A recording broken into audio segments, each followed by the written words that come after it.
நிம்மதியாக இருக்க வேண்டிய தருணங்களில் அதிகமான ஆசைகளில் தொலைந்து போகின்றன. இது வாழ்க்கையின் ஒரு பொதுவான அனுபவம். நாம் பெரும்பாலும் எதிர்காலத்தை பற்றிய கனவுகளிலும் ஆசைகளிலும் மூழ்கி நிகழ்காலத்தின் மகிழ்ச்சியை இழக்கிறோம்.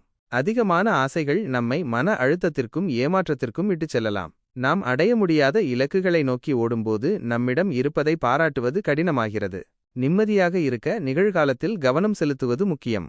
சிறிய விஷயங்களில் மகிழ்ச்சியை காண கற்றுக்கொள்வது, அன்பானவர்களுடன் நேரத்தை செலவிடுவது மற்றும் இயற்கையின் அழகை ரசிப்பது போன்ற எளிய விஷயங்கள் நமக்கு அமைதியையும் திருப்தியையும் தரக்கூடும்.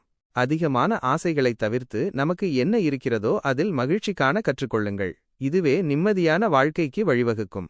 மேலும் மனதை அமைதிப்படுத்த தியானம் போன்ற பயிற்சிகளை மேற்கொள்ளுங்கள். உங்களுக்கு பிடித்தமான விஷயங்களை செய்வதன் மூலம் மனதை அமைதிப்படுத்தலாம். உங்கள் அன்புக்குரியவர்களுடன் நேரத்தை செலவிடுங்கள். உங்களை சுற்றி நடக்கும் நல்ல விஷயங்களை பாருங்கள். உங்களுக்கு கிடைத்திருக்கும் வாழ்க்கைக்காக நன்றியுணர்வோடு இருங்கள்.